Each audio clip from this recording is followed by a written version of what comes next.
I can understand English, but I can't speak. এই প্রবলেমটা আমাদের সবার মধ্যেই আছে। Hello everyone, hope you are doing well. Last ভিডিওতে আমি বলেছিলাম যে সমস্যাগুলোর কারণে আসলে আমরা স্টাক হয়ে আসছি, আমরা ইংলিশ বুঝতে পারি বাট বলতে পারি না।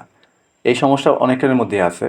তো আজকে আমি কিছু মেথড শেয়ার করব, যেগুলো আপনারা স্মার্টলি ইউজ করলে you will see your improvement within few days ইনশাল্লাহ।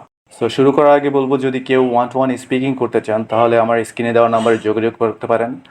সাথে সাথে ফিডব্যাক দেওয়া হবে কীভাবে ইমপ্রুভ করবেন, ভালো ব্যান্ড স্কোর আনবেন আইএলটিএস স্পিকিংয়ে, সেই ব্যাপারে আপনাকে সাপোর্ট দেওয়া হবে। সো চলেন শুরু করি। First of all, improve your listening.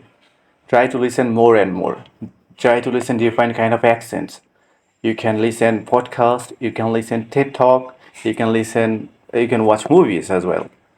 So whatever it is, if you are interested in, try to listen more and more. যত বেশি কনভারসেশন শুনবেন, আপনার লিসনিং তত বেশি ইমপ্রুভ হবে, আর যত বেশি লিসনিং ইমপ্রুভ হবে আপনার ব্রেইনে তত বেশি এক্সারসাইজ হবে।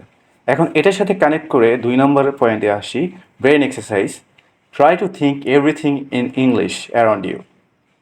ফর এক্সাম্পল, আপনি কোথাও বসে আছেন, আপনার আশেপাশে যেই জিনিসগুলো আপনি দেখতে পাচ্ছেন সেই সকল জিনিসগুলো ছোট ছোট সেন্টেন্স আকারে চিন্তা করার চেষ্টা করেন। আগেই কমপ্লেক্স করার দরকার নেই, বিকজ আমরা সবসময় আমাদের নিজেদের সাথে কথা বলি আমাদের ইনার মাইন্ড দিয়ে, অথবা মনে মনে যেটাকে বলি, আমরা নিজেদের সাথে কথা বলি অথবা আমরা চিন্তা করি। সো এই জিনিসটা যখন করবেন, এটা আপনি চিন্তা করেন ইংলিশে চিন্তা করার। যখন আপনি ইংলিশে চিন্তা করবেন তখন আপনি ডেফিনেটলি আপনার ইমপ্রুভমেন্ট দেখতে পারবেন খুবই শর্ট টাইমের মধ্যে। 3 নম্বর যে পয়েন্টটা, সেটা হচ্ছে রেকর্ড ইউর স্পিকিং। আপনি আপনার ভয়েসটা যখন রেকর্ড করবেন, স্পিকিংটা যখন রেকর্ড করবেন, ওটা যখন বারবার শুনবেন, আপনি আপনার গ্রামার ভুল হচ্ছে না প্রোনাউন্সিয়েশন ভুল হচ্ছে সেগুলো আইডেন্টিফাই করতে পারবেন। আর মানুষ মাত্রই ভুল না করলে আপনি সমাধান করতে পারবেন না। আপনার ভুলগুলো থেকে আপনার ইমপ্রুভ আনতে হবে, যে আমার এইখানে ভুল হচ্ছে, আমার এইভাবে না এইভাবে করতে হবে। 4 নম্বর যে পয়েন্টটা হচ্ছে, সেটা হচ্ছে টক টু স্ট্রেঞ্জার্স। এইটা যখন করবেন এই জিনিসটা আরও বেশি হেল্পফুল হবে। এখানে অনেকগুলো অ্যাপ্লিকেশন আছে। ফর এক্সাম্পল হ্যালো টক, এটা আপনি ইউজ করতে পারেন, অথবা আপনি চ্যাট জিপিটিও ইউজ করতে পারেন।